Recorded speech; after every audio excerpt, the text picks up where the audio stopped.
Hello everyone, this is Savita Chauhan. Welcome to MBD Arya Model School, class 10th, Economics, chapter 1st Development. Today read about of topic Sustainability of Development.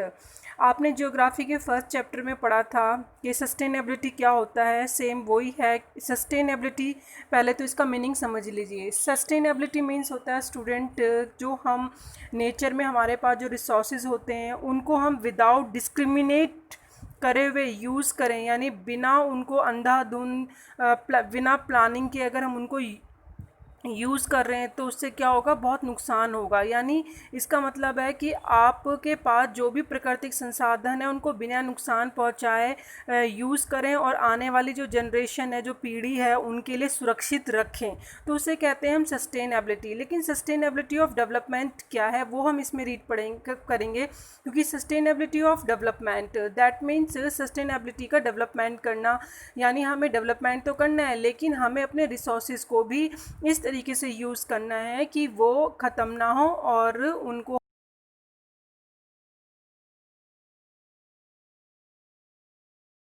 हम बचा के. Example लेते हैं. Suppose करो एक country है जो थोड़ी सी डेवलप्ड है. We would certainly like this level of development to go up further और at least be maintain for future generation. अब आपका एक ऐसा लेवल आपको डेवलपमेंट का रखना पड़ेगा, मेंटेन करना पड़ेगा कि फ्यूचर जनरेशन के लिए कि आप कुछ सोच सकें. दिस इज़ ऑब्वियसली डिज़ायरेबल और ये ज़रूरी भी है.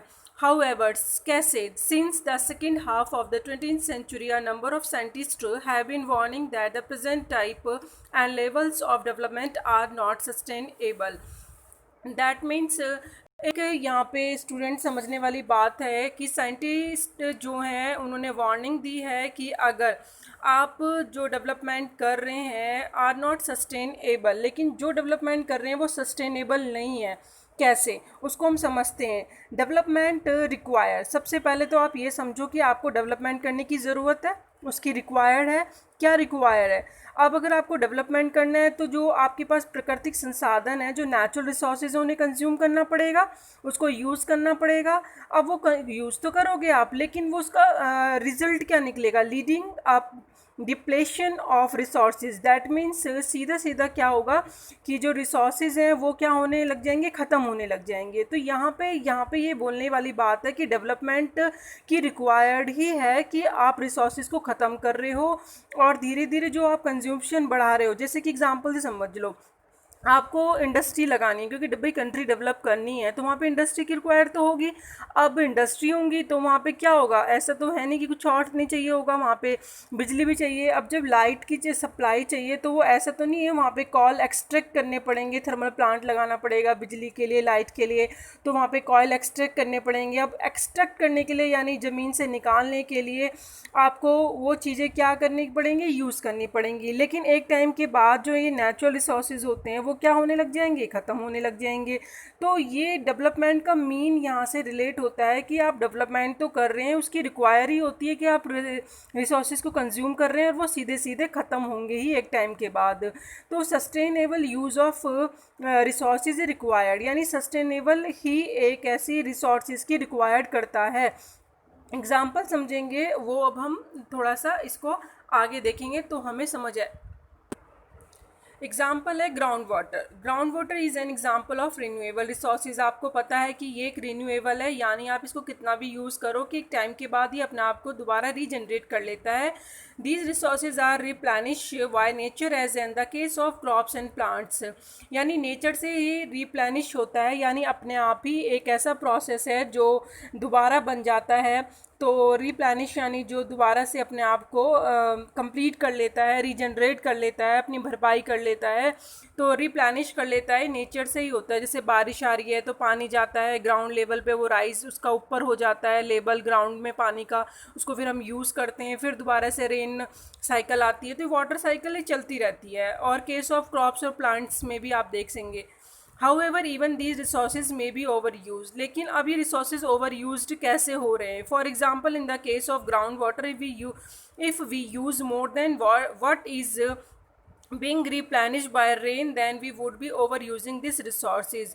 अगर हम इन ग्राउंड वाटर को यूज़ कर रहे हैं लेकिन वो रिप्लेनिश हो रहा है रेन से, तो आप फिर भी देखेंगे कि ओवर यूजिंग की वजह से क्या क्या प्रॉब्लम होती है। जैसे कि एग्जांपल लो, पॉपुलेशन इंक्रीज होने की वजह से जो अब हम ग्राउंड वाटर यूज़ कर रहे हैं, पहले क्या होता था, गड्ढा खोदा पानी निकल आता था, लेकिन फिर धीरे धीरे पंप आउट करने से, पानी बाहर निकालने से 50 फीट तक भी ड्रिल करने से पानी नहीं निकला। फिर धीरे धीरे आप देखोगे वो 200-300 फीट गहराई तक भी अब अगर आप खोदोगे, पानी निकालने की कोशिश करोगे, पंप आउट करोगे, तो भी पानी नहीं निकल पाएगा। क्योंकि अब क्या हो रहा है कि जैसे पॉपुलेशन बढ़ रही है, उसकी नीड को कंप्लीट करने के लिए जो हम यूज़ कर रहे हैं ना, उसका लेवल, ग्राउंड लेवल नीचे जाता जा रहा है।